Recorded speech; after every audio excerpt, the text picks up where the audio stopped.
to day 2 of Transforming Transportation 2024.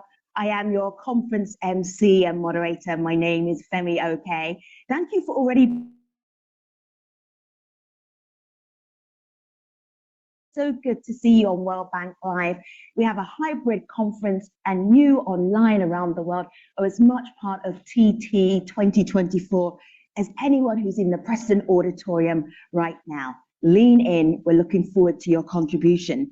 To do that, hashtag TTDC24 is how you communicate with us if you're online. If you're in the room, you'll see that microphone just towards the front in the aisle. When you feel a need to be part of the conversation, stand there, you will get my attention, and about 50 minutes later, I will come to you. I won't make you wait that long. Thank you so much for being with us today. Also, I have to say thank you to our lead sponsor, FedEx, and also our development partner, FIA Foundation. Without these two partners, we would not be able to be here today, so we thank both of them profusely. If you're wondering what is coming up today, I don't blame you. Wherever you see the QR scan underneath the Transforming Transportation branding, that is how you can find out what is on the agenda, more details about all of the sessions, where you need to be next. So use that QR scan. We start our conversation today with 3 ministers. They take us to Malawi, to Chile, to Lesotho, and really talking about their visions for resilient transportation, how they're going to get that done, really dig deep into their concrete plans, and you can also talk to them as well.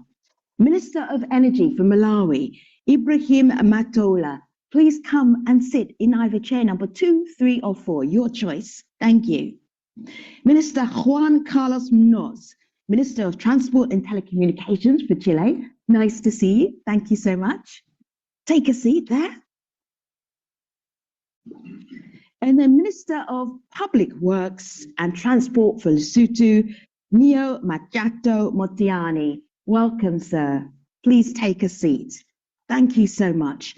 Let us start. Let's talk about problems. Minister, I'm sorry, you've got the short straw. You have to sit next to me, which is right here. I do apologize. Thank you so much. We often talk, ministers, about your challenges, the problems, how difficult your job is. But where I would like to start is vision. And I don't know if your vision is in 1 year time, 10 years time, 20 years time, but your vision for resilient transport. Minister Munoz, you start for Chile. Thank you very much, Femi. I'm very glad to be here. I think I've attended like 10 times this conference, and I love it very much since it gives us, when I was in academia, this link with policymakers that allow us to kind of walk with both feet. I think it was really a great experience, and I'm very proud to be here now representing my country. I think now we have, of course, one of the main challenge of our time. And when we think about transportation, to me at least, it's kind of clear that we may be too many in this planet, at least according to the way we inhabit it today. And that, of course, needs to make us think on how we habitate the world, especially on the transportation side, which it seems to be more difficult to adapt to the new conditions of the impact we're making in the world. It seems to me that we need to be much more careful. We need to be much more responsible. And of course, we need to think our transport sector in terms of how do we adapt, how do we reduce the impacts we make in the world in terms of emissions. And this, I think we have, we need to tackle both. How do the transport sector suffer from climate change, and how do we avoid the transport sector to cause more of the climate change we are observing? In terms of of suffering, I would like to make, my first call would be, we need to have infrastructure that is much more resilient. I would like to mention one little example. Last year we bought the first 6 super fast trains for the country. And we were so proud. It was the most modern trains in South America.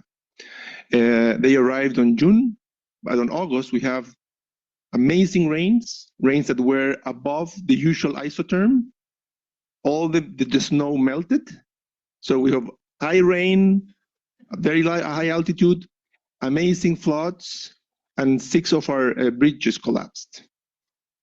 So the trains we had bought to fight climate change and have an amazing experience and to enhance public transport couldn't be run yet in the whole span because our infrastructure collapsed.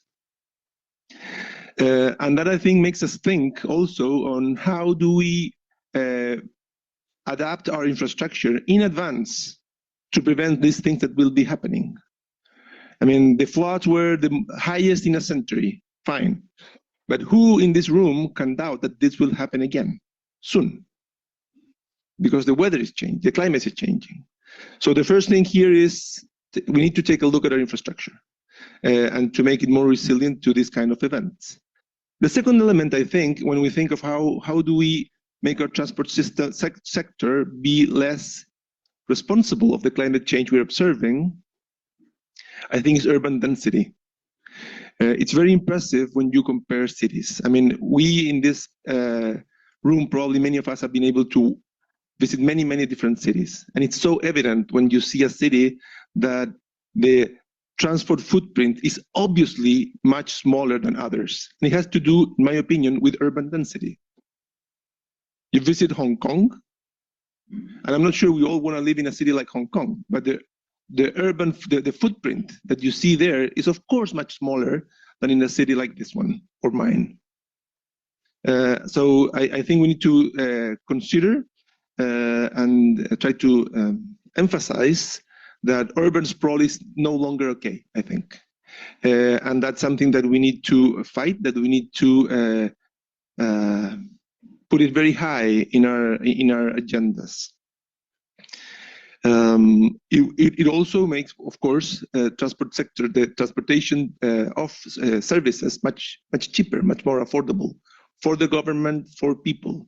So it's clear, in my opinion, that's the second challenge we need to do. Third one would be, I think, affordability and convenience. How do we make public transport more affordable, more convenient? In our country, we have moved ahead with we think we're proud of a program where we have given a cap of the money somebody will pay for public transport in a month if they use a QR code. And we're very happy that more and more people are using it and enjoying it and having like 7-10 trips free per month. And of course, when you know that you will reach the limit, you perceive that all your trips are free in the month, all of them, not only the number 31. Because if you know that the number 31 is going to be free, in one sense you feel that any extra trip you make along the whole month is free for you. And that's something we're doing and we want to probably enhance. And finally, I think for this, especially for this room, I think a final comment is that we need to not to be fell in love with a specific transport mode. I think we need to understand transportation as a system, and we need to design them and operate them in a way that we take advantage of them as such, as a system. So I think that all the connections between bikes and trains and buses and taxis and cars, I think are relevant. Minister Matola, for Malawi, your vision for resilient transport, take us into it, describe it. Thank you very much. I'll start by saying Sabah al Khair, bonjour, comment ça va? Hola, Jambo, bon dia. And now we have no more time left for the session.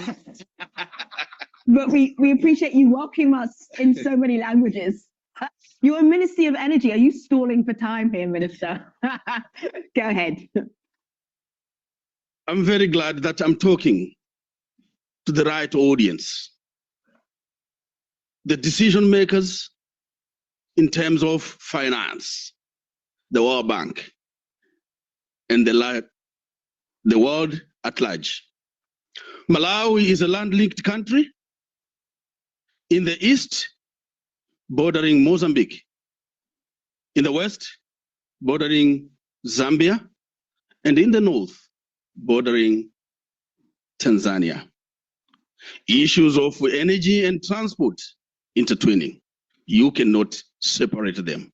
It is an issue of a chicken and egg. Let me start by quoting an African proverb, which says, "A cat that dreams of becoming a lion must start losing appetite of rats." End of quote. We are here discussing about the future of the future generations. Malawi has got a blueprint, the one which we call Malawi 2063 agenda, in support with African Union agenda. If the World Bank wants to walk alone, it won't work. This is the time where we need also to look into the African proverb which says, if you want to go fast, go alone. But if you want to go far, go with others. End of quote. This is the time where we need to work together. Don't leave us behind. As a continent, take us as partners in the development of this world. Africa has got abundant resources. Everything what we are talking here, the past 2 days, the resources are in Africa. But we are taken as a dumping site. Time has come where a one hand cannot clap. In Swahili, they say kidole kimoja akivunji wacha chawa. We need each other. In order for us to fulfill these agendas, we need your support. And the support which we are looking for is finance, without conditionalities attached to. The way you give money for democracy. For democracy, there is no conditionalities attached to.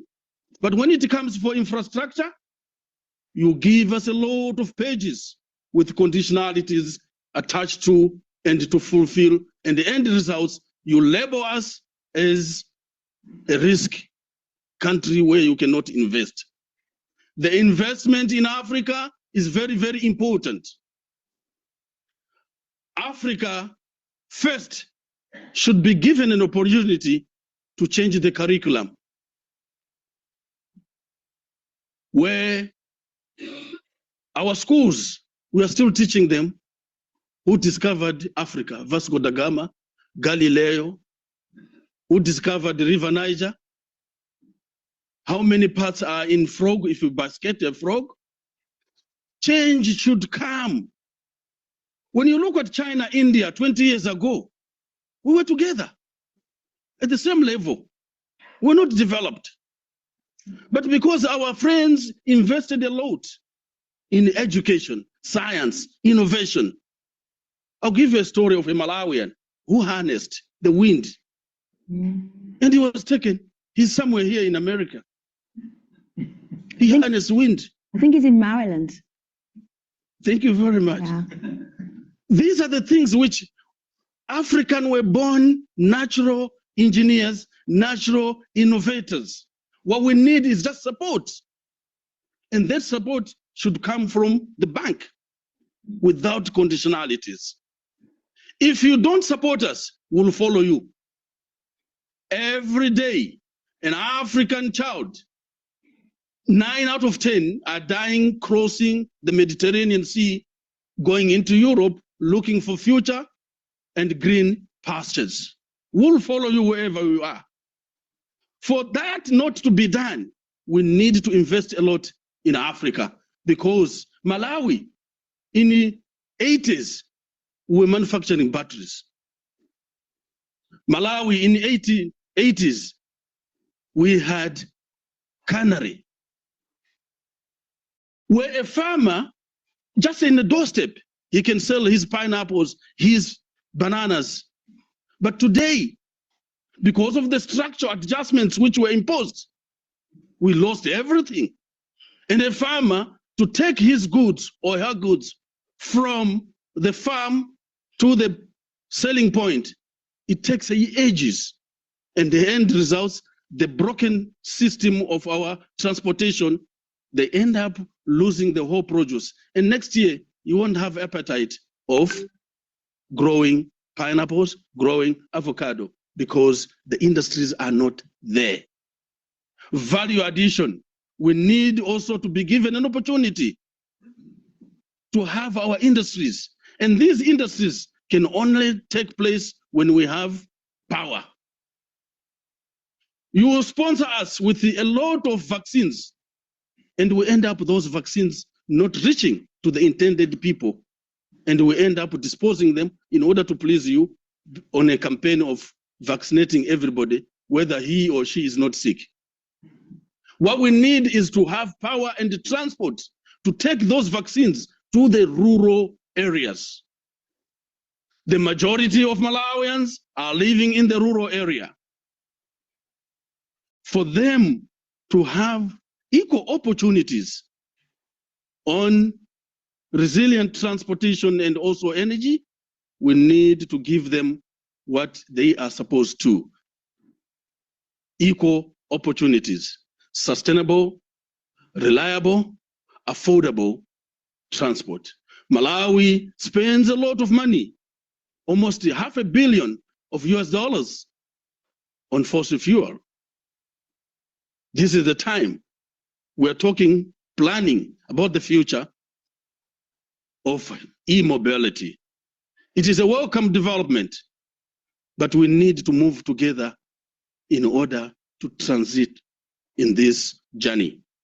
However, as Malawian government, led by His Excellency, the State President, Dr. Lazarus Makathi Chakwera, we have tried to review some of the laws.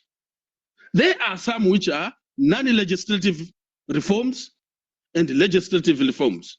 We need more support so that these reforms can fit in with the new technologies which are just coming in. The participation of private sector, His Excellency's administration has tried to accommodate the private sector, whether in the energy and also in the transportation. But what we need is to have all this incorporated into our systems to review, and we need that money today. I hope, as I said, that I'm speaking to the right audience. I hope when I'm leaving this conference, I'll come out with a blank check so that these things should start tomorrow. We mustn't delay you to develop this world. We are trying to build the future of our generations and generations to come. We are not trying to reinvent the wheel. I was not taught how to swim, but most of us who are here, we spend millions of dollars in order to be taught how to swim. African child is so blessed by having skills, even to make a car. I drove a car, even if without knowing or seeing it, but I made it from the wires or from the clay. So African child needs just capacity building and also to review our laws so that they can fit in the new technologies which are coming. The vision of His Excellency, Dr. Lazarus Makathi Chakwera, is to move together with the world. And by the way, Malawi has its energy resources from clean energy, hydro. We depend on hydro and also solar. What we need is bring your investment, and don't take Africa or Malawi as the whole continent, which is a fragile state. There are some, yes, in the continent, but don't label the continent of Africa or countries in the states in Africa as a whole state that which is fragile. I thank you, and you're most welcome to come and invest in Malawi.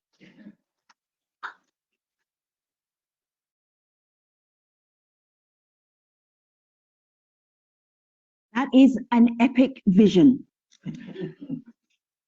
Thank you. We will keep in touch to see when you leave the World Bank's headquarters, what you leave with. Hope, maybe. Thank you, Minister. Minister Motiani, I'd really like to hear, we would really love to hear your vision for Lesotho regarding resilient transportation and also transportation that impacts everybody's lives. Thank you. After the Honorable Minister, it is clear why we're here. So if you give him the check, just give me a smaller one. We'll take it. I think maybe just to put it in context again, where we come from, where we sit. As I was on the stage here yesterday and explained that we are a landlocked country, which is enclaved, which means it is totally enclaved by another state, which is the Republic of South Africa. That limits our options. That limits our outlook in some ways. But being a small state, we are 2 million in population. The choices for small states appear to be that one, if you want to industrialize, if you want to develop, you have limitations, the usual limitations, the size of the population, the market, all those things. So you have no option but to look outside. And you have no option but to ensure that you are well connected to the outside. So we are big on connectivity. We are big on connectivity to our neighbor as well as beyond through some of his networks or her networks. And we need as a country to get in a very cost-efficient manner to the various ports so that we can export our goods from there. That's a big priority for us. That's what we need to work on. Of course, in order to achieve that, one needs to have an internal network of connectivity that is working to connect various towns and cities to one another. In that regard, I think we made a lot of progress with various development partners, including the World Bank. We are at a stage where we estimate that within the next 5 years or so, we will have our desired national network of roads in order for us to connect better within ourselves. Then what we need to do is from our, Lesotho has done relative to what it can do, has invested quite significantly in this regard. The challenge for us, I know you're looking for a vision, not for a challenge. The challenge for us is now to ensure we work with our neighbor to ensure that from our borders up to points of exports, the movement of trade is smooth. So we are looking at regional integration in that regard. Most Southern African countries have got different corridors being developed. We are working on our corridor to connect the Drakensberg Transfrontier corridor and to do some work on that. And we are looking at that with the bank currently to have a component of that. We don't deal with big numbers, luckily. So I'll express my numbers in percentage terms. We are working towards a strategic plan that says, as far as roads are concerned, we need to do 25% of the road network. We have the national grid, the primary one, in order to get where we need. What's a challenge for Lesotho is there's no point doing these roads if we lose the investments you make, like you on in Chile, because of weather, or because of inclement weather conditions. So we need to improve, and we have worked at improving our resilience in order to be able to achieve that. We also need to attract movement of logistics through our country, from one end of our neighbor to the other end through our country. How are we going to achieve that? We need to understand that to continue the narrative of looking at a road network in terms of cost per kilometer, while that is important, what we really need to do, what does it do in a climate, from a climate action perspective? We have a project on the table where we can cut one of the networks in South Africa 300 kilometers. We directed their national network through our country. The benefit of that is not just that the routes are shorter.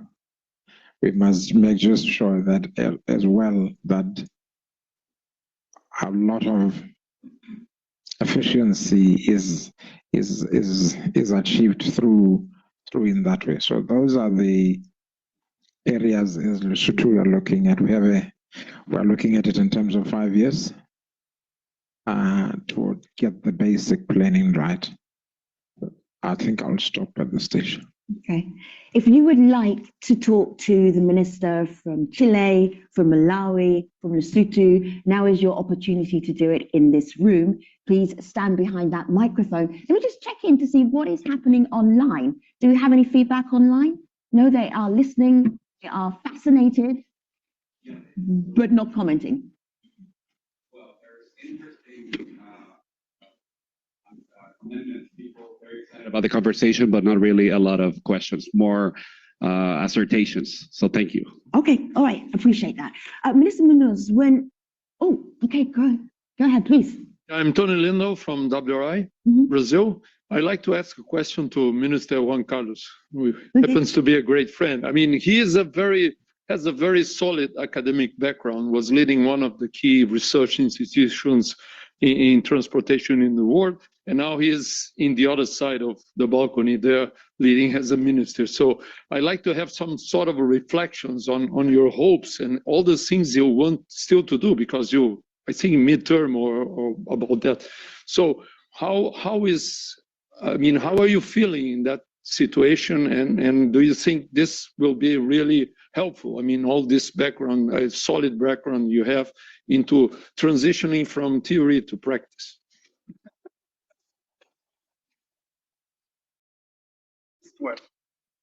Yeah, very easy, Tony. Yeah? I think that I will make a parallel. When I used to run more than once an interdisciplinary research center, as there may be some academic here, there were usually very clear distances between different disciplines, where you would say there are some disciplines that would address this problem on some way and another one in another. And the strength of the academic center was to have them working together, discussing together, and approaching problems more integrally. My perception in these 2 years as minister, or my kind of pain, is that I feel like the government is also very fragmented.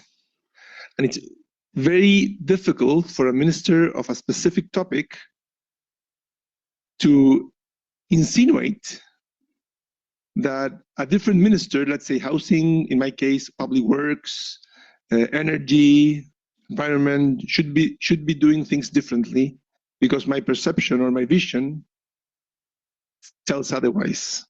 So it seems to me that within government, we need to formalize, institutionalize more this intersectoral approach to problems, because the challenging problems we're dealing with are no longer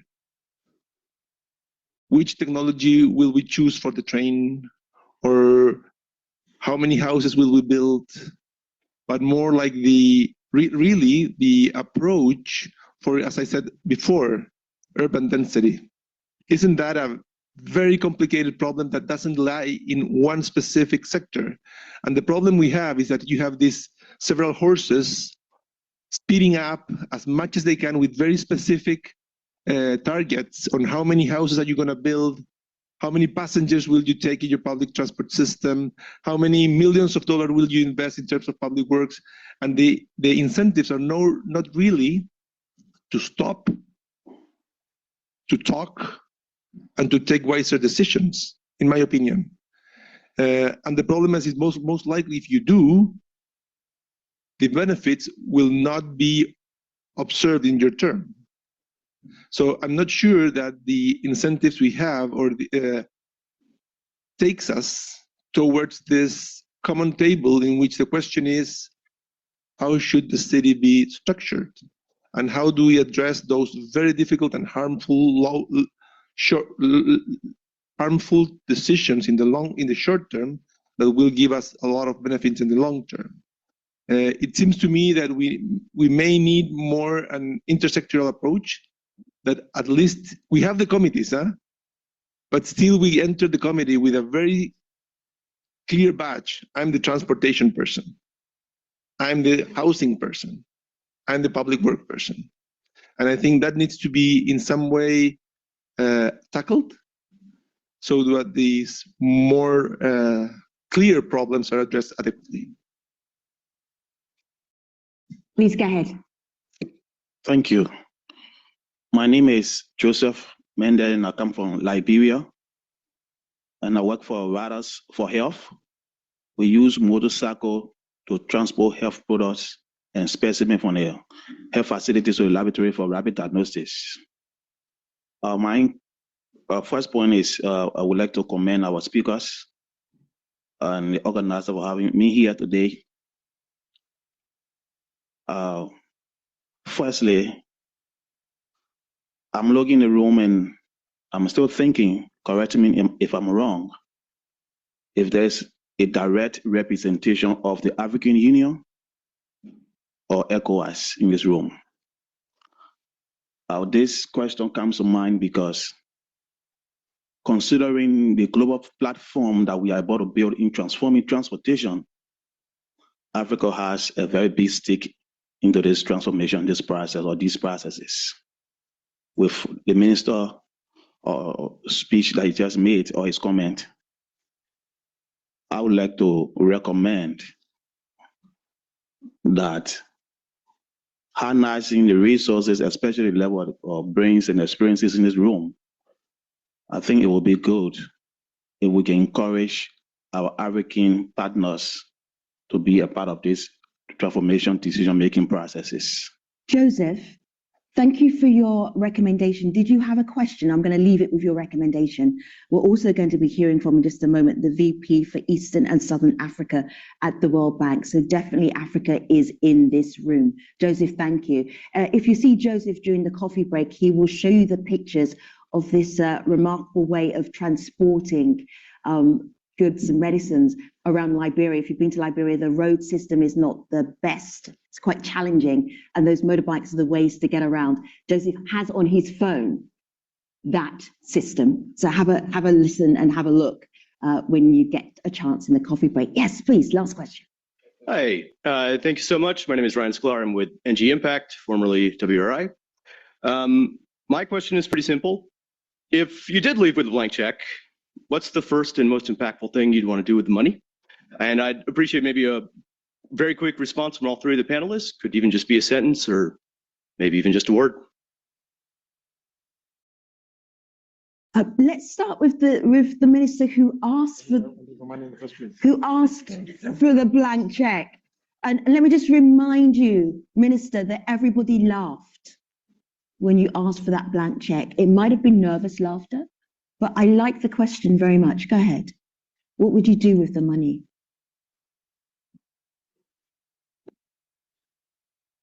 First, as I highlighted the challenges which we are facing in terms of transportation and the energy issues in the country, Malawi. We need to put things in order. When we are talking about transportation, let's look at our road network. And there is also a roadmap for Africa Union connecting from Cape to Cairo.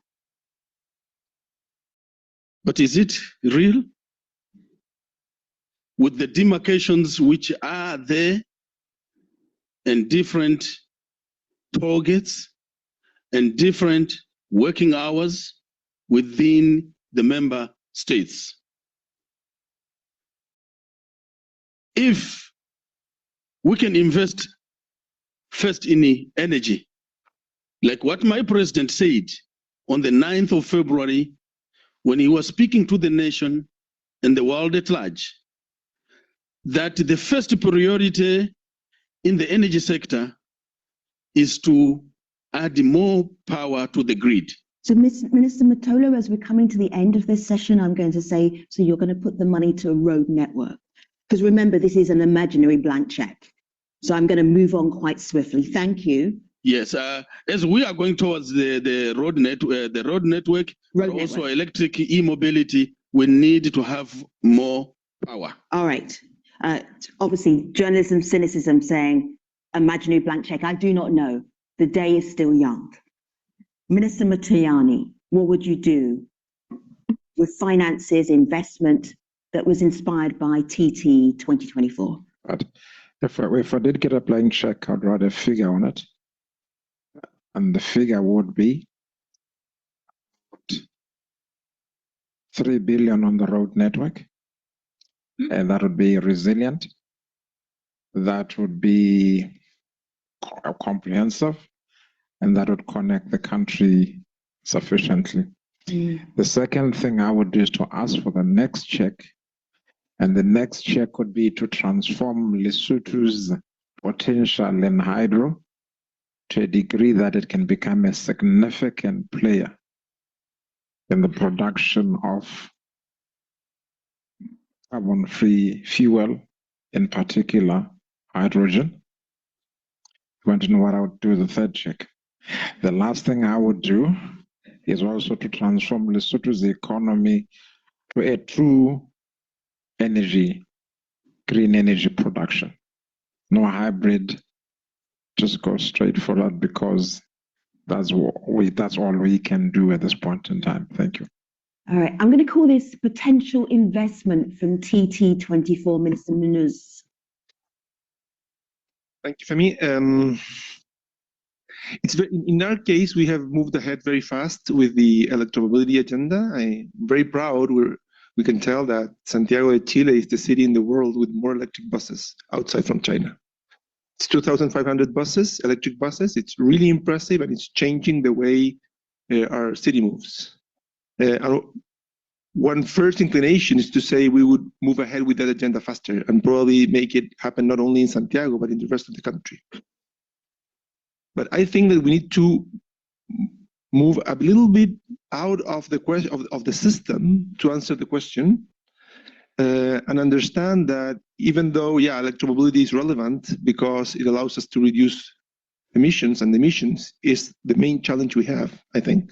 The emissions are not only depending on the transport mode we use, but also, I think, the distance we travel, the number of trips we make per day, the energy needed per transport mode.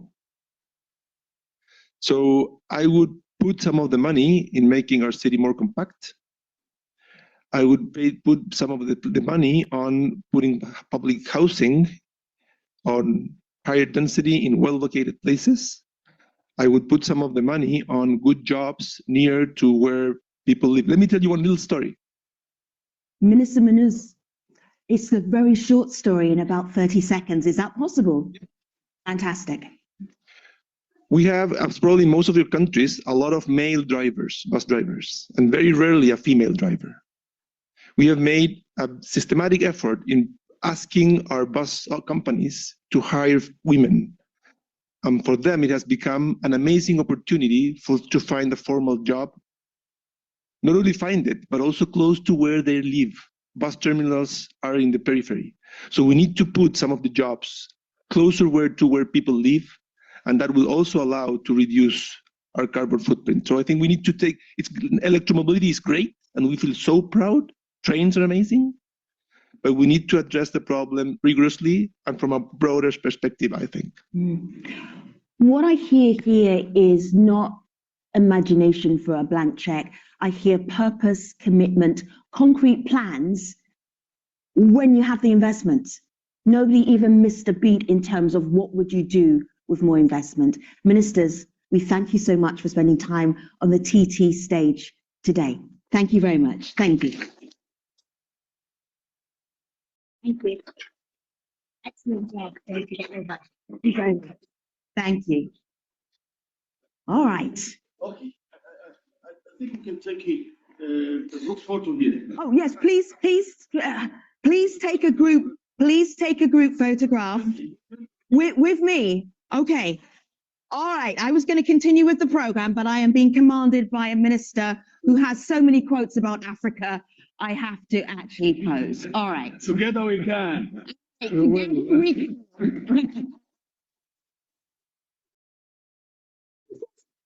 Oh, right here. Good trouble. Excellent. All right. Thank you, ministers. Do take your belongings with you as we move on with our program today. Victoria Kwakwa is the Vice President of Eastern and Southern Africa for the World Bank. When I asked Victoria about what is the headline for what you're going to deliver as your keynote for us today, Victoria said, possibilities and partnerships. Victoria, the mic is yours.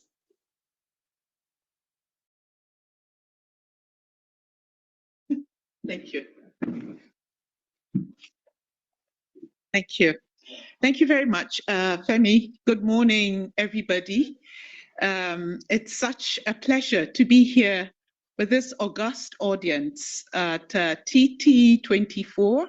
I hear this is the 21st edition of it. So congratulations to all of you for keeping this going. Clearly, it's worth the money, and it's worth the time that all of you put in here. So thank you all for being here, and thank you to the organizers for giving me a chance to give this keynote address. I'd like also to thank the ministers for their panel. I enjoyed listening to you and hearing about your vision and some of what you would do with your blank checks. Anyway, to our topic of this morning.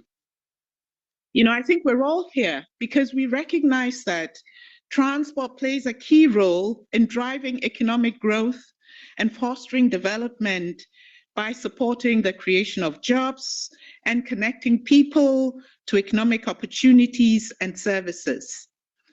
Yet we also know that the way people and goods circulate contributes significantly to climate change, accounting for 20% of global greenhouse gas emissions, and this is growing faster than any other sector except industry. We know that climate hazards are also affecting every aspect of the transport value chain. So there's an urgent need to rethink the way transport infrastructure and services are developed to mitigate and reduce their impact on climate change and ensure resilience, to guarantee everyone has access to safe, efficient, and affordable transport with a smaller climate footprint. First and foremost, resilient and sustainable transport systems are critical to tackle the development challenges developing countries face. Climate-related disasters disproportionately impact the poor.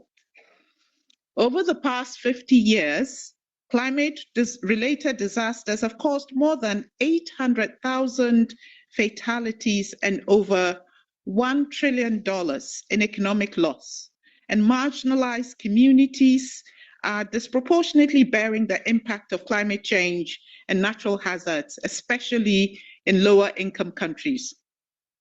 In sub-Saharan Africa, approximately 90% of disasters and weather and climate-driven are climate-driven, and by 2030, up to 118 million extremely poor people on the continent living on less than $1 a day, $1.25 a day, will be exposed to climate hazards.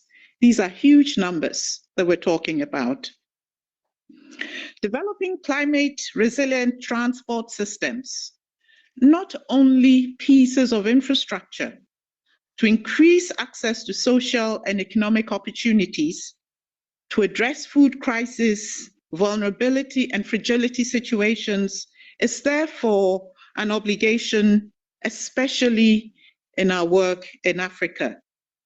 The multifaceted crises faced in the last years have significantly upended the transport sector and taught us that improving the resilience and efficiency of the global transport and logistics systems is crucial to better adapt to changing global circumstances and emerging crises, to fight rising food insecurity, to address situations of fragility and security. This is especially true in the poorest countries. Investing in climate-resilient infrastructure systems provides also significant socio-economic benefits to other sectors. The development and improvement of all-year passable rural roads in sub-Saharan Africa has spillover benefits to agriculture systems and public services such as healthcare and education. This is evident all across Africa, but also in other parts of the world.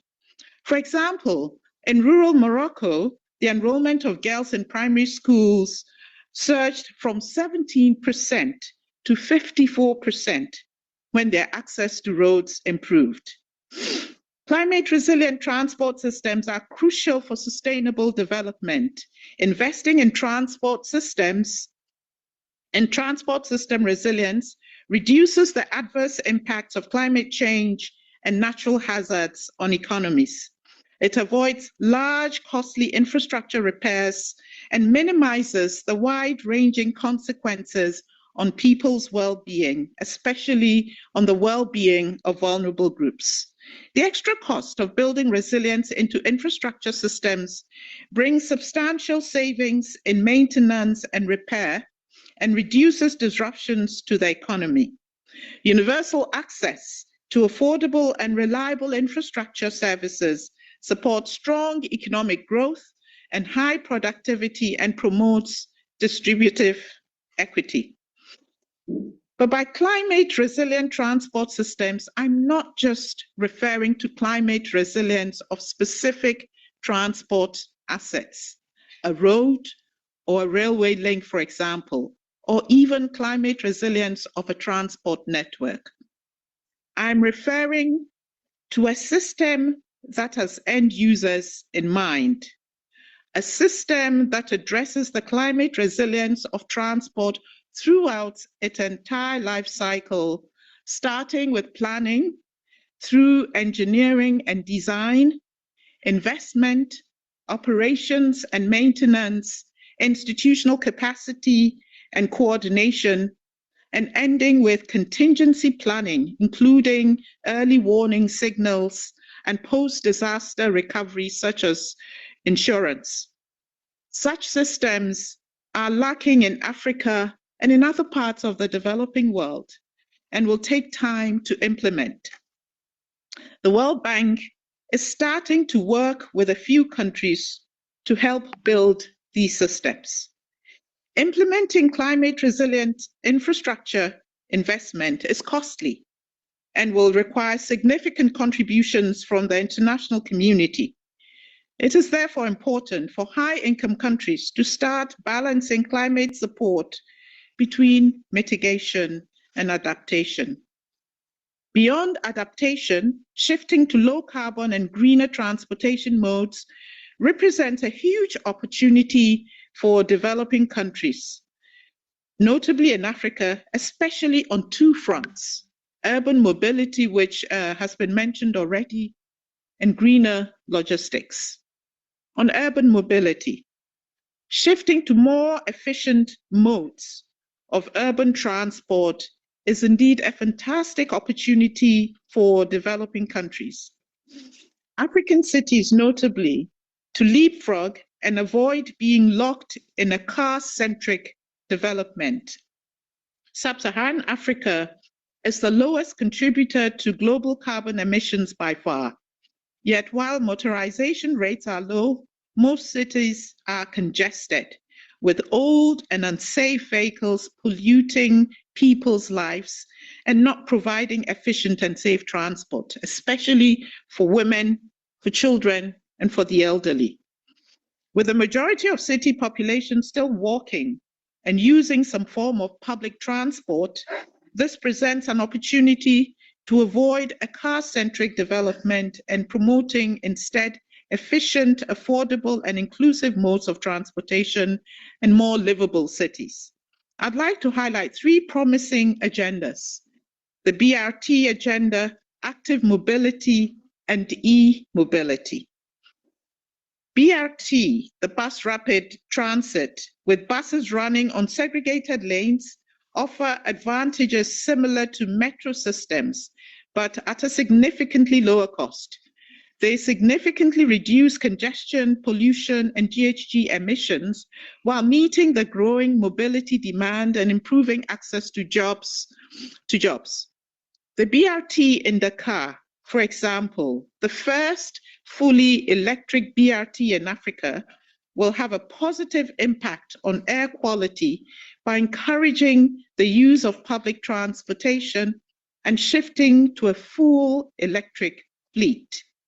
1.8 million tons in GHG emission savings are expected over 30 years, roughly the equivalent of getting 260,000 cars off the road, while providing an affordable, convenient, and safe mode of transportation for more than 300,000 passengers daily. Other cities are following in the same direction. In Dar es Salaam, for example, which will soon have the largest BRT network across sub-Saharan African cities, with one line in operation, 3 under construction, and 2 more planned, electrification is actively being pursued as the network expansion takes place. Active mobility. Walking and biking maximizes the social economic benefits of investing in low carbon emitting transport infrastructure. Investments in pedestrian and cycling infrastructure coupled with complementary education and training programs foster access to jobs and essential services, especially when integrated with public transport networks. Cycling is also a quick to implement strategy with shorter implementation timelines compared to metro or BRT projects. In Addis Ababa, and most cities in Ethiopia, walking and cycling are primary means of transport. And in 2020, the Ethiopian Ministry of Transport and Logistics launched a 10-year non-motorized transport strategy aimed at institutionalizing a more equitable access to transport, most often used by Ethiopians, while addressing the country's objective to reduce GHG emissions by 64% by 2030. A World Bank financed project, Transport Systems Improvement Project, served as an entry point to support the shift to more active, safe, and affordable means of transportation in Ethiopia. Transition to e-mobility is also an opportunity Sub-Saharan Africa is starting to rapidly embrace for transport decarbonization. A recent flagship report that the World Bank produced shows that the electrification of transport can be constructive, cost-effective, and financially sustainable in developing countries, notably for e-buses and 2- and 3-wheelers. The potential benefits of electric mobility for low and middle income countries go well beyond decarbonization to include promoting inclusive mobility, improving local air quality, bolstering energy security, and democratizing manufacturing. Examples of development of whole value chains of e-vehicles can be seen in Kenya, in Uganda, and Rwanda. On green logistics, shifting freight traffic to lower emissions modes of transport is crucial to address the adverse impacts of transport logistics on the environment and people's health, while meeting the rising demand for logistics activities in developing countries. Freight transport and logistics is a critical enabler of economic and social development. The demand for logistics activity is expected to rise as lower middle-income countries grow. Under business as usual conditions, that growth will lead to substantial increases in GHG emissions. Therefore, decoupling the growth in logistics activity from the growth in GHG emissions is urgently needed. Switching to greener logistics can be done by using greener and more energy-efficient transport modes, optimizing transport routes, and investing in alternative fuel technologies, such as hydrogen fuel cells and renewable natural gas. In East Africa, the Central Corridor, a multimodal logistics corridor linking 5 landlocked countries of the Great Lakes region with the port of Dar es Salaam in Tanzania, is critical towards improved regional integration, as one of the ministers mentioned. The government of Tanzania is upgrading the port for additional throughput, as well as the existing railway line, and is constructing a new higher speed railway line to support modal shift from the very congested corridor road as lower carbon alternative, with the existing railway line focusing on bulky cargo, the new railway on container traffic. The World Bank Group is ready to support countries in scaling up financing for sustainable and climate resilient transport infrastructure, with objectives to address both climate adaptation and climate mitigation equally. The financing needs faced by governments and cities to transition to low carbon and resilient transport infrastructure are enormous, as you all know. An estimated $93 trillion of sustainable infrastructure needs to be built by 2030. For sub-Saharan African countries, the World Bank estimates the need for investment to be equal to 7% of their GDP annually in SDG-related infrastructure, when they have only been investing 3.5% of GDP due to lack of available financial resources. The needs are fiercer in cities which represent 50% of the world's population, but account for 70% of global CO2 emissions. Although urbanization is a driver of growth, unplanned and rapid urbanization can contribute to increasing greenhouse gas emissions and vulnerability to shocks. Local governments and cities are eager to take steps to become low carbon and climate resilient, but they're facing challenges to adequately plan and prepare for these projects due to insufficient capacity and resources. And local governments also face challenges to access funding. The World Bank is committed to support countries in scaling finance for both climate adaptation and mitigation. And the bank is already the largest provider of financing for transport globally. Since 2017, the Transport Global Practice has committed about $14.9 billion in low carbon and climate resilient actions through 177 projects. 40% of these actions are for sub-Saharan Africa, where they amount to $6 billion through 70 projects. We can do more, and we will do more, as announced at COP28 by our World Bank president, who set an ambitious objective to devote 45% of annual financing of the World Bank to climate-related projects. The transport sector has a big role to play in delivering on this. But the World Bank cannot do it alone, and we need support from all partnerships, as Femi mentioned. The World Bank is at the forefront of solutions to mobilize financing for sustainable and resilient transport infrastructure. The funding gap for infrastructure in developing countries is substantial and exceeds the capabilities of governments alone. Mobilizing private capital and other partners is therefore essential. The transport sector presents significant opportunities for private capital investment. A few examples: private capital mobilization in mass transit systems. The Dakar BRT project, for instance, received support from various entities, including the World Bank, the European Investment Bank, IFC, MIGA, the government, and the private sector. Financing of the BRT electric buses indeed mobilized $144 million in private sector funding, facilitated through a public-private partnership supported by IFC. Private capital mobilization in multimodal top corridors as the market for green minerals grows rapidly. Implementing multimodal corridors, often critical for food security, will require capital-intensive investments and offer huge opportunities for private capital mobilization in a context of rapidly rising global demand for green minerals. The World Bank is committed to supporting the governments in creating the enabling environment to attract this private capital. And MIGA and World Bank joint efforts to fund climate-resilient roads in Kenya is another example.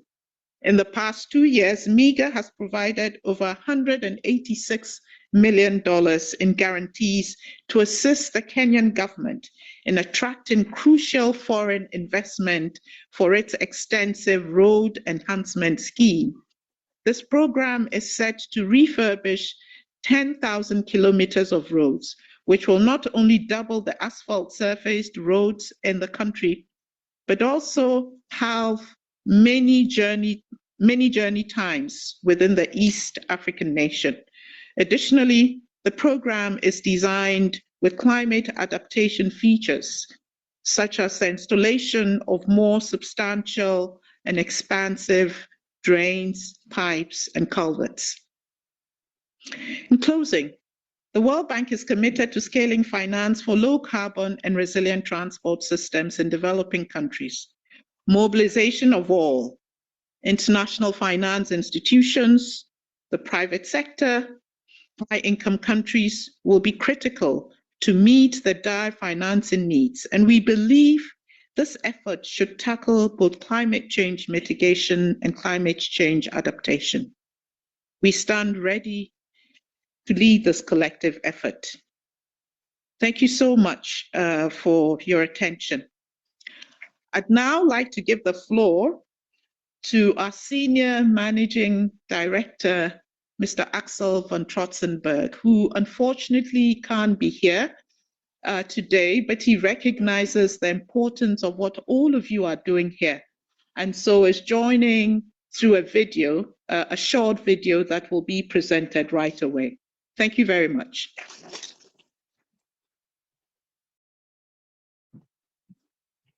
Colleagues, partners, ministers, and guests, hello.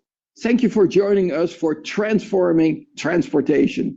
Although I can't be with you in person, I wanted to share my thoughts about the crucial links between transport and resilience. The world is facing a myriad of challenges right now: climate change, natural disaster, food insecurity, and others, all of which threaten our development goals. Transport is central to overcoming all these challenges, especially in three particular ways. First, globally, natural hazards cost $15 billion in direct damages to transport infrastructure every year. And roads, bridges, railways, or public transit system we build today must be able to withstand the intensifying climate risks of tomorrow.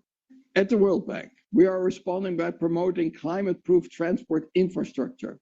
A few weeks ago, our board approved a $452 million financing for the Assam Resilient Rural Bridges program, which will repair and ensure the climate resilience of more than 1,000 bridges that connect over 1.8 million people across over 1,700 villages in rural India. Second, resilient transport provides continuity in the wake of disasters, ensuring that people in vulnerable places have consistent access to the supplies and services they need, even in a crisis. Our work on resilient transport infrastructure in the Pacific Islands is a testament to this. Upgraded roads and seawalls help life to go on even when climate change throws people on the coastlines curveballs after curveball. And finally, resilient transport is the engine that keeps the global economy running. Recent events have demonstrated just how important well-functioning ports and supply chains are to global markets. Major gaps remain in this area. In sub-Saharan Africa, for example, transport costs can represent up to 50% of food prices, and over a third of the food produced in Africa is lost due to poor logistics. At the World Bank, we are committed to ensuring resilience in transport projects throughout their life cycles, including design, construction, maintenance, and of course also governance. We are also determined to reduce the carbon footprint of transport by promoting cleaner mobility alternatives such as public transport. There are ample opportunities to develop climate-smart transport projects that reduce the sector's contribution to climate change while becoming more resilient to it. A good example is the Quito Metro, which started operating a few months ago. The new metro will save hundreds of thousands of greenhouse gas emissions while bringing 780,000 jobs within the reach of commuters. Financing this transformation requires multifaceted partnerships. As emphasized in our evolution roadmap, the World Bank is putting greater focus on leveraging our balance sheet to catalyze action and financing from more partners. Public-private partnerships and financial innovations will be crucial in boosting investment in sustainable transport. The World Bank's Global Road Safety Facility and the Global Facility to Decarbonize Transport are at the leading edge of these efforts. In closing, I want to encourage all of you to focus your efforts this week on generating new ideas for transforming transportation into a resilient, sustainable force for development. I have no doubt that our collective expertise will lead to practical solutions that make a real difference. Have a great conference, and thank you.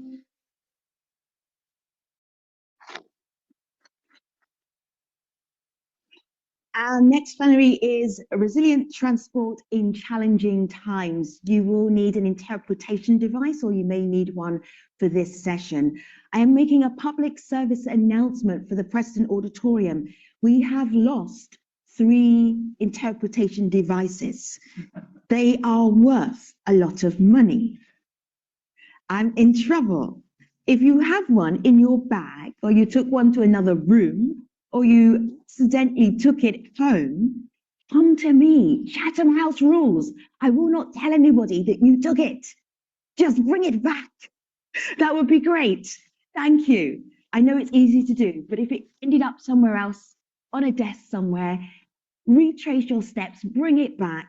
And of course, at the end of this session, please do not take the interpretation devices out of this room. Now I'm going to stop being the headmistress and introduce this next session and the speakers in the session. Dr. Sissi Nicolaou, hello. Please join us on the stage. The very far chair is the group leader at the US National Institute of Technology and Standards. Christine Galatien is Deputy Minister of Territorial Administration and Infrastructure of the Republic of Armenia. Welcome. Maria Constanza Garcia Alacastro is the Deputy Minister of Infrastructure at the Ministry of Transport in Colombia. Please take a seat. Dr. Siti Maimouna, welcome. Good morning. Please take a seat. Head of Center of Transportation, Infrastructure, Financing, Indonesian Ministry of Transportation. And Maria Luisa Dominguez is Strategic Plans and Projects Director and Advisor to the Board of the ADIF and President of EIM in Spain. Thank you so much, speakers. Looking forward to the conversation. And our keynote will be presented by Dr. Jürgen Voigele, who is the Vice President of the World Bank. Welcome.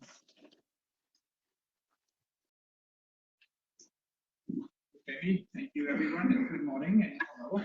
To those of you online, you know, I left my speech on my chair because it overlaps to 90% with what you've heard from a very comprehensive presentation by Victoria. I think it's clear what the challenge is. I think it's also clear, more clear in transport than in many other sectors, what the opportunities are.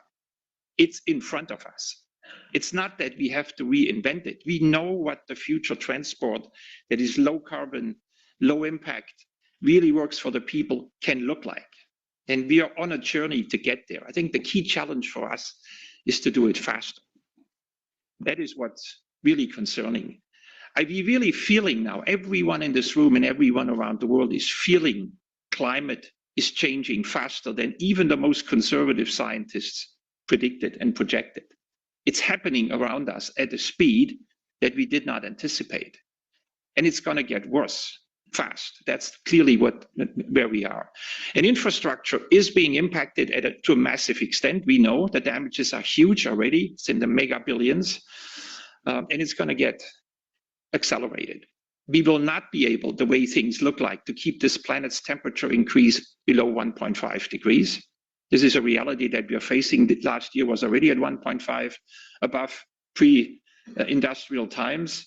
It's an illusion to think, even if we do everything different and look at the politics around the world, how likely is that going to happen? It will be very, very challenging to stay below 2 degrees. At 2 degrees, all bets are off what the implications are for a sector like transport with its massive infrastructure that's been built up over many, many decades. So we need to find a way to get to speed.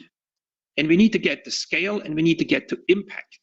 This has been said before, I know, but I think the urgency and the clarity that's in front of us is just striking. We need to do things differently. So I want to build a little bit on what the previous panel sort of articulated. I think it's the minister from Chile and the minister from Lesotho, kind of saying, you know, we kind of know what to do, but we are too slow. We're not getting there. And what we really need to do is get out of our silo, because it isn't just about the transport silo and the transport folks. It's connected to everything else that's going on around us. You can't have sustainable transport without electricity. One of you made the point, and that electricity cannot be based on fossil fuels going forward over time. So we need to work together on that aspect.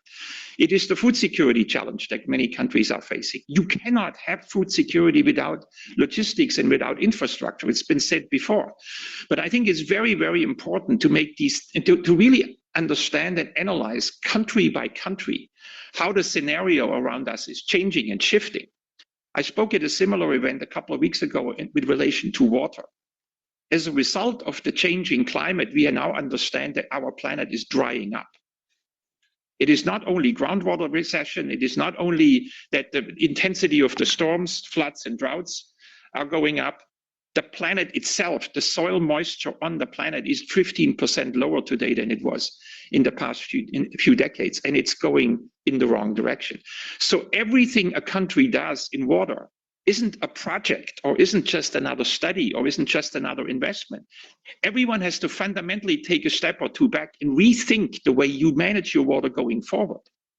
What do you need to prioritize, which is the topic of the day, because funding is limited, as we all know. You got to find a clear way how you prioritize, and your assumptions that you carried with you for a long time, and I'm sure that's the same in transport, no longer necessarily hold. You have to rethink it. You have to take a step back and say, okay, in the next 20 or 30 years, that's what I'm going to face. Therefore, the infrastructure in this place will be more important than we thought 10 years ago. So these kind of analytics and studies are absolutely fundamental, and they need to be done in every sector, and they need to be done jointly, not individually, separately, and then comparing notes and then realizing, actually, we're talking past each other. This is true in countries, and thank you, Minister, for making this clear. It's also true in here, in this institution, in the World Bank, and I think in many other institutions as well. So Guanzia and I, we speak regularly in the intersection of climate, water, energy, all the other factors that impact infrastructure broadly, and particularly transport as well. Is it really that expensive to do this right? Actually, maybe not. Our study have shown that to make infrastructure, and particularly transport, more resilient is in the range of 1 to 5% of the cost. It's not twice, it's not double, it's not completely unreasonable if it's done deliberately and if the analytics are clear. Why is it still not happening? Because we don't really have the data in many parts of the world to understand what it takes, what the costs are, what is the priority. So this is a really important part of prioritization, to get clearer what is more at risk, what is more likely to be achieved, where is it more cost effective to do. So these sorts of things are really important. There's technical capacity issues in countries. That is also the case, but it's not, I don't think, the major constraint. And then the question is, why doesn't the private sector do more of it? And again, this is because they're not clear what the real benefits are of a more resilient road, for instance. But it's also harder to sell something, even if it's 5% more expensive, it's harder to get the money for it. So there is this dynamic as well that we really need to understand. So going forward, I really believe we need to get to scale and to impact. And these are not just words. So for all of us in this room and for everyone who works in development, and we are very hard on ourselves internally right now, to not just do yet another pilot or to not just replicate something that did really well, but actually only reaches a fraction of the people that you could reach if you would have done something different. I think that we need to be very deliberate to understand, are we reaching a maximum number of people? If we invest $1 billion, do we get the maximum impact on resilience? And we haven't done this. We are not doing it systematically. We're doing it now more in agriculture, for instance, food security. We're doing it more in water. And I just encourage all of you in transport and in that sector to just be really hard on yourself and say, okay, if I had 5 things I could do, what would they be and why? And then put serious money behind it and get the political economy that's always between us and speed and scale and success and impact. Get that up to the level of the minister or above, get it into the president's office, etc., and push it and move it. And we've seen quite a number of very successful cases, and I'm sure the panelists here will share with us in this next session some of the successes, because nothing is better than when someone in one country says, we had massive issues, but you know what we did? That actually worked. And you know why it worked, and you know why we cut through the political economy, and you know how we did the financing package. Nothing is more powerful than that. So the more we hear of good examples, of course, also those that failed, they need to be shared. There's no doubt about that. But the most powerful one is one where you say, nobody believed it was possible, but you know what? It happened. And this is how it happened. And that's what learning is all about. So I wish everyone, like Axel earlier, great week, great success. And I hope we can get to a world where our infrastructure is safe, and because that's the foundation for every growth, all the future for all of us. So thank you.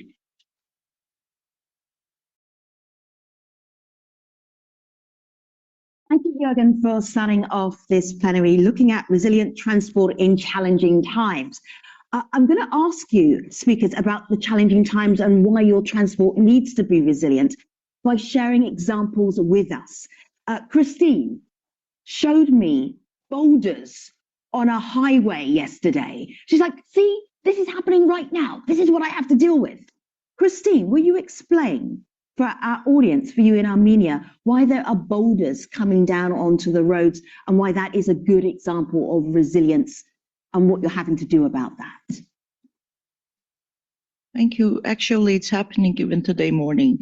So it's happening every day in our transport, in our infrastructure, in main highways.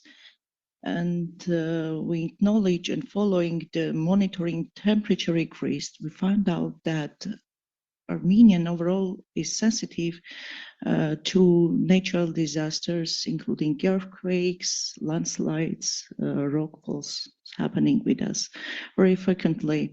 And this alarming us to understand the full impact of climate change. And we focus on our focus shifting from reactive responses to proactive mitigation measures in order to identify the sensitive parts and through the network and do the investment, prioritize investment in transport sector. Our good example is collaboration with World Bank.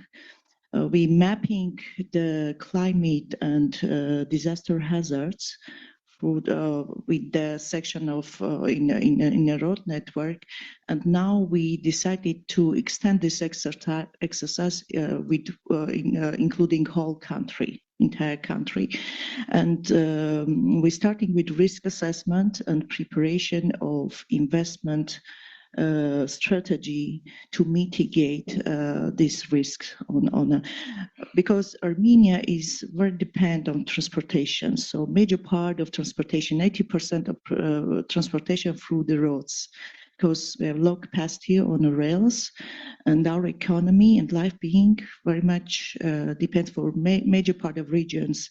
The roads are lifeline roads for the people. So we're very vulnerable, and we will continue our efforts on this direction. I love the way you said reactive, proactive, because Mai, you nodded. Like, that was a definite, I get that. Why did you nod? Articulate the nod. Okay, thank you, Femi. Good morning, everyone. Okay, that's related to the transportation resilience in Indonesia also. That's Indonesia is one of the vulnerable country due to the climate change, flooding, and so on. But also in Indonesia, the most problem actually now is in the urban area, especially in the big cities in Indonesia, such as Jakarta, is the traffic jam, traffic congestion. This is very costly. And because of this, one of the government priority for this one to more proactive is how we to provide the public transportation more and more, not in terms of the quantity, but also in terms of the quality. The quality, it means for the sustainable transportation. Sustainable, we call sustainable transportation, it means for the safety and also more green transportation. But how to provide this one is also not as easy, because developing the transportation infrastructure is we need a lot of money for sure, a lot of the how to finance this one, and then how to accelerate for this kind of the provision for sure. To accelerate the transportation infrastructure in Indonesia, we try to get more investment. So in Indonesia, especially for me, I'm in task of the Center for the Transportation Infrastructure Financing. It means we try to get more investment, how to accelerate the development of transportation infrastructure. So this one not only from the local investment, but also from the abroad foreign investment. This is one of the priority to make, we call Indonesia this one with the creative financing. How to create the creative financing to develop to accelerate the development of the transportation infrastructure, more green, more environmental friendly, and also we call this one with the, not the in term of the creative financing, inside we have the green financing, because we also think about the sustainable of the transportation. I think this is one of the big things of the Indonesia we face on currently in the big cities in Indonesia, because Indonesia is more developed in many areas in Indonesia, not only in Jakarta, many big cities in Indonesia, and also we try to more resilience for the climate change issue. That one. Thank you, ma'am. Sissy, in your line of work, resilience means what? What preparation are you doing for resilience in transport? Explain with an example, if you would. Sure. I think resilience means different things to each person here. So for what we call lifelines or distributed networks like transportation, resilience has many components, one of which is redundancy. So what we have seen after extreme events, and I can talk about a very recent earthquake that happened in Japan a couple of months ago, and the devastating earthquake in Turkey last year. All the effects became much worse because of climate conditions. What we saw is that there was flow of traffic because there was partial ability of the highway network systems to work or not work, and this is where problems appeared. So a resilient network for transportation is a network that could at least provide key functions to operate, because eventually transportation serves the community. So you may have a perfect hospital after a flood, but if you cannot get to it, then you don't have a resilient community. So going back to our keynote, I think that to build resilience infrastructure, you need to get out of each one of us.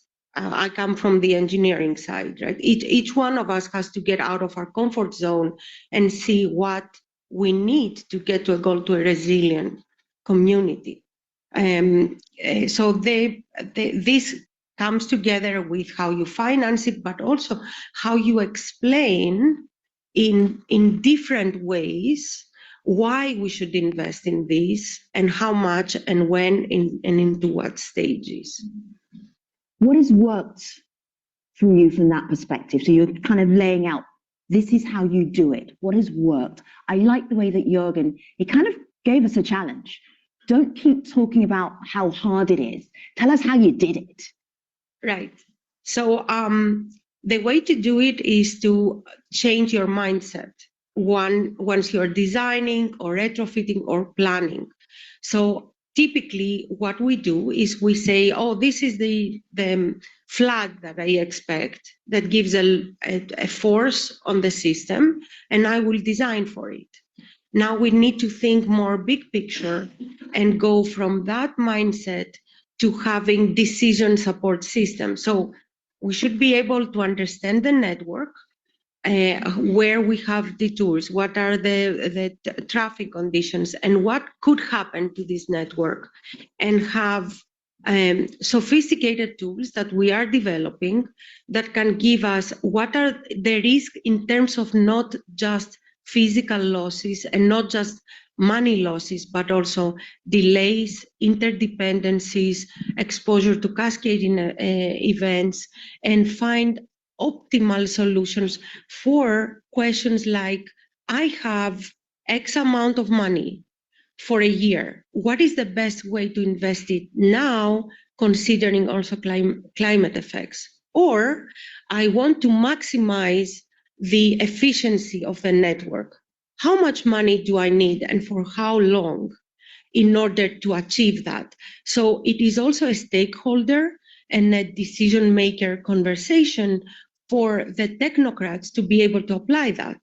So in the United States, we have $1 trillion funding for infrastructure, like 1/3 of it goes to transportation. If we go and we dump all this money the same way we were doing it before, we are losing the race against time.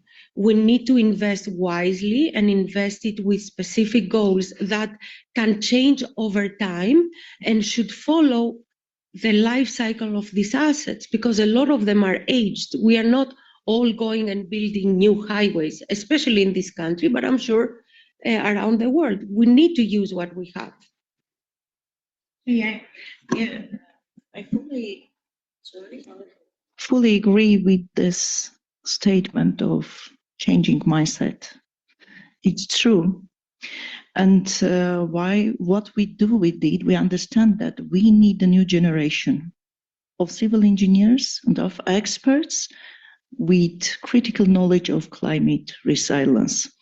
And our academic partnership with Oxford Infrastructure and Analytics and our National University of Architecture and Construction aims to promote this knowledge, and we trying to invest in this to changing mentality, not only within governmental authorities, but also creating the new strategies and the investment planning, but also to be well prepared in a sense of changing mentality and our attention and our reaction on climate change, because the situation, really climate change issues are more fastened than we expecting.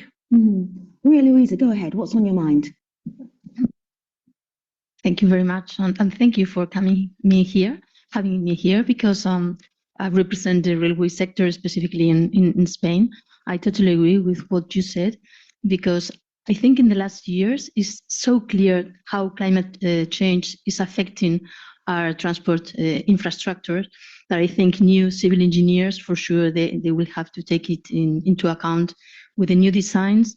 But not only with the new designs, I think maybe the most important are the existing infrastructures and how it is affecting, because in the railway system, most of the conventional lines were built at the end of the 19th century and beginning of the 20th century.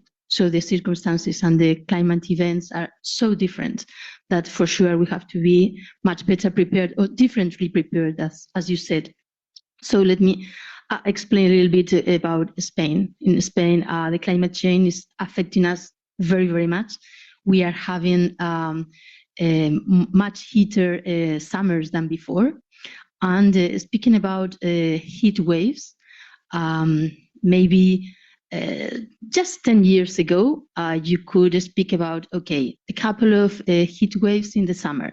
That means twice for 3-4 days, maybe 40 degrees on the south of the country. Last summer, media spoke about 6-7 waves. Personally think we only had one wave, which started at the beginning of July and finished almost at the end of August, and with temperatures over 40 degrees, not in the south of the country, in the north of the country. So the risk of fires and the kind of fires we are having is quite high. And also firefighters, they realize that they need different ways of fighting against this kind of fires. But at the same time, we are having severe flooding, more frequent and overall in different places than before. Before, the minister from Chile, he said that they had an extraordinary flood, and he said the biggest in the last 100 years. But who knows if it's going to repeat in a couple of years. So it's very difficult, because all the data we used to have before now maybe are not useful. This is the big disadvantage. I think we at the same time have a big advantage, is technology. Now, how can we deal with data? So if what we are doing in Spain is taking all those data and having all the information we get from the existing network and assessing this data. So we can prevent where the most exposed points are, and so act on them. And also I think it's quite important not only to plan it, but to collaborate with all shareholders and stakeholders. Some examples we have developed in Spain, for example, collaborating with landowners on both sides of the track, and agree with them in some cases to plant trees, for example, just to retain the terrain to run. In other cases, sometimes using herbicides to avoid having some vegetation on both sides with the risk of strong fires. So I think cooperating with them is quite interesting. And what we are trying to do, well, we have already done with the high-speed network, which is more modern. And so we already have the risk map, and it's incorporated in the risk map of the whole company. I mean, the risk map for climate change. And now we are doing the same with conventional lines, and we are planning to have it finished by 2030. Maria-Lisa, can I just take you one step back? Because I was in Europe last summer and I remember the weather maps. You know, the deep orange color is when it's super hot. And basically the whole of Spain, and a big chunk of Europe, which is the deep burnt orange color. What does that do to the railways in Spain?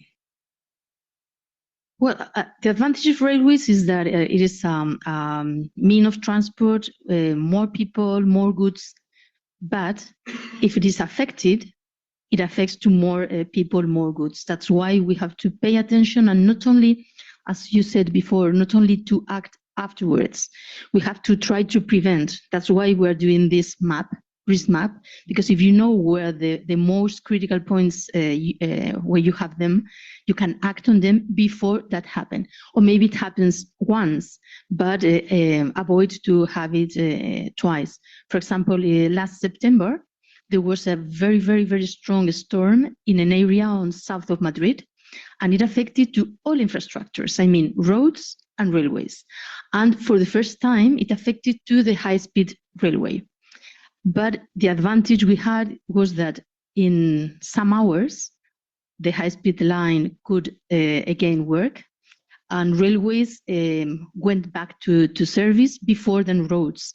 I think that's the advantage of railways in these cases. I see your questions. I need to get some insights from Colombia, first of all, from Maria Constanza, and I'll come right back to your questions. Maria Constanza, our entire reason for being here over the past 2 days has been mobilizing finance for climate action. In Colombia, when you're looking at resilience in the transport system, where is that investment coming from? Bueno, contarles antes de hablar. Before I talk about investment, allow me to share about the situation in Colombia today. This is not very different from the examples you have shared. Colombia has high vulnerability. I was thinking right now, and I was remembering in January, last January, we had an avalanche, 39 deaths with this event. During the La Niña phenomenon, we had over 4,700 infrastructure emergencies. So when we are asked, what are the priorities for the Colombian government? If we have 5 priorities, one of them is today is to adapt our infrastructure to climate change. How to make infrastructure resilient, because we cannot invest in infrastructure if we cannot guarantee that 365 days of the year that infrastructure will be available. As we've said before, infrastructure means development. The economy is based on our infrastructure. And we have a paradigm here. What has Colombia done? And this is a path we followed hand in hand with the World Bank and the IDB. We've thought of a new design paradigm For years, we've talked about green guidelines in design. From conception, from feasibility studies, and design infrastructure has to answer taking into account these climate events, which are increasingly frequent and intense. As was said before, maybe this is more costly at the beginning. Maybe it is more expensive if we just look at this simply considering the CapEx for this type of project. But certainly when we do a comprehensive assessment and if we think about risks and if those risks materialize, we can have a very positive cost-benefit ratio. What decisions has the Colombian government taken? Well, we have implemented new design paradigms. This is not an option. Infrastructure has to be thought of in such a way that it is resilient. As I said before yesterday, at a different session, characteristics of Colombia are quite specific. We have a mountain range where we see most of the disasters and events. Funding is a challenge, of course, in a country that today still needs to improve connectivity conditions, a country that wishes to reactivate its modes of transport, a country where we see serious needs vis-à-vis urban passenger transport. But we need to find that financing, the national government with green funds and everything that is available today through investment banking, so that no matter what, we can adapt our infrastructure. In our case, this is an urgent need so as to be able to save lives. And allow me to add something else. With this resilience exercise, there is another important concept. Yesterday, we talked about road safety. This is another priority when we mentioned the 5 priorities for Colombia. Saving lives is one of them. And infrastructure also plays a role. And I believe there is a very significant concept. It's this forgiving infrastructure. How can we think of this urban infrastructure, resilient infrastructure, infrastructure that will forgive the mistakes we make when we move throughout the cities, so as to cut down on the number of fatalities on the road? This is something that we are working towards, and we need to prioritize this. It's been 5 years that we have been working to understand the location of the emergencies with heat maps, so as to prioritize our investments, working also with academia, with new generations of engineers, with training of engineers, so that all of these elements to consider risk do not take us to linear designs. It's not about that anymore, 30 meters here, 30 meters there. We need to understand the permeability of a road and guaranteeing that permeability so that the infrastructure can truly be adapted to the effects of climate change today, with these increasingly intense events that put at risk not only infrastructure, but also human life. To do my best to preserve your breaks, I'm going to ask if you would do a brief question and very brief responses from our speakers. Thanks for your patience. Go ahead. Thank you. Jeremy Anderson from the International Transport Workers Federation. And as we represent 20 million transport workers globally, my question to the panel is, are you including planning for workforce resilience and financing for workforce resilience in your resilience planning? Because transport workers are facing many resilience challenges, from heat stress, to loss of income, like we saw the extreme economic hardship, for example, in Pakistan after the floods to the rail sector. And we heard earlier from Jürgen about the need for urgency. We can't move anywhere if we don't have the workers on board. That is a really good question. I'm going to ask, let me just think who is from governments here. Christine, very briefly, are you thinking about workers in your resilience planning? It's continuing efforts in this regard relating to improving capacity overall in the transport sector, not only as well as for the workers as well. So many trainings and programs developing by our ministry in collaboration with IFIs to be well prepared and have this expanded knowledge for the workers as well. So we have specific requirements under civil work contracts that needs to prepare also the workers. Let's get a perspective from Indonesia. Mai, is this a new idea or are you already thinking about workers? Yes, I think this is similar to Christine. That's in Indonesia. We also have like the special training for the workers, and also in terms of the climate issue and so on. So I think this we are thinking for the workers also. So we have to prepare for that one. Yeah. Maria Luisa. If you let me about railways, these high temperatures in summer that has made us to reschedule our works, because in general summer was a great period for working for civil works and track works, but now with these extreme temperatures, thinking about our staff, we have to reschedule a lot of works. So yes, we necessarily need to think about them. There's more, Christine?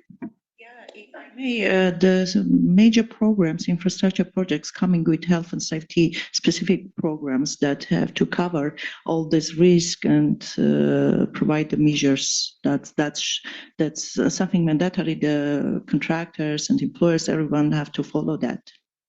That is such a good question. That question is a 30-minute panel, right? Actually, it's a 40.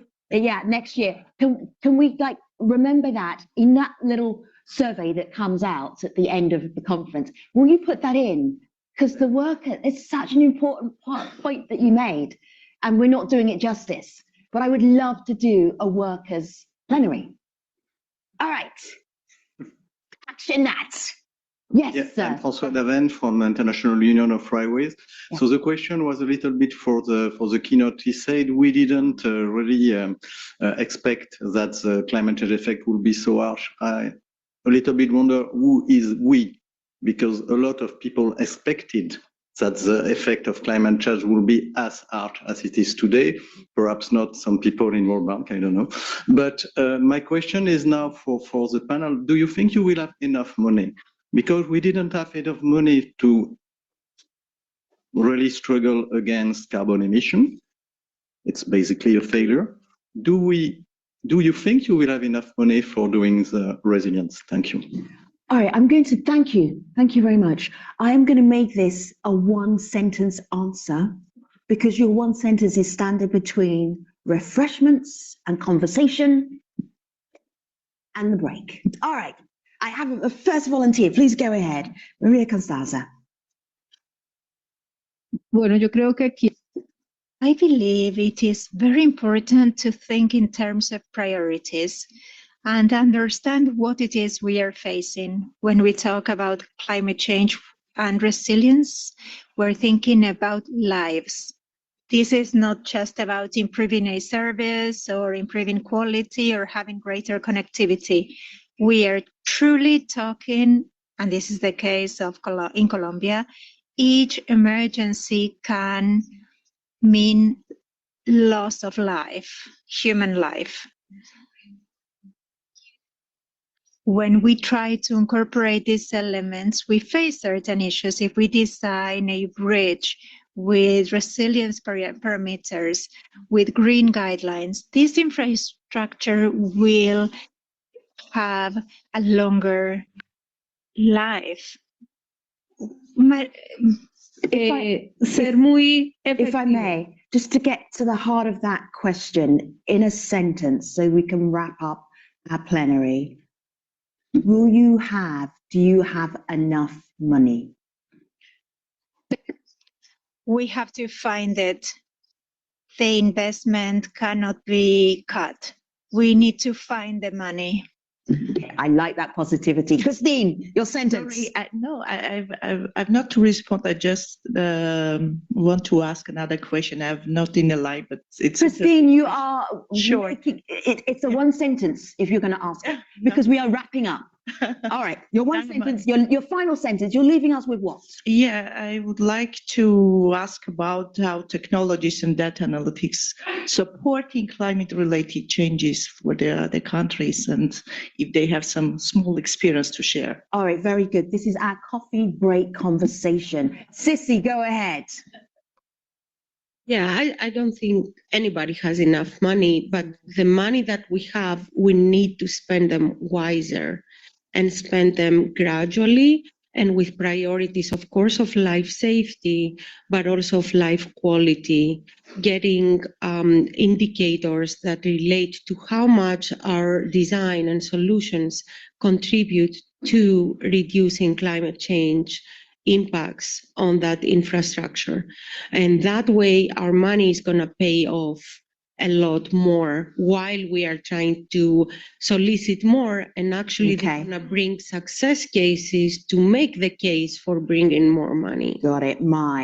Yes. Do we have money? For sure. Not enough the money. I think this almost all us have the similar answer. All right. But how we come up with this one?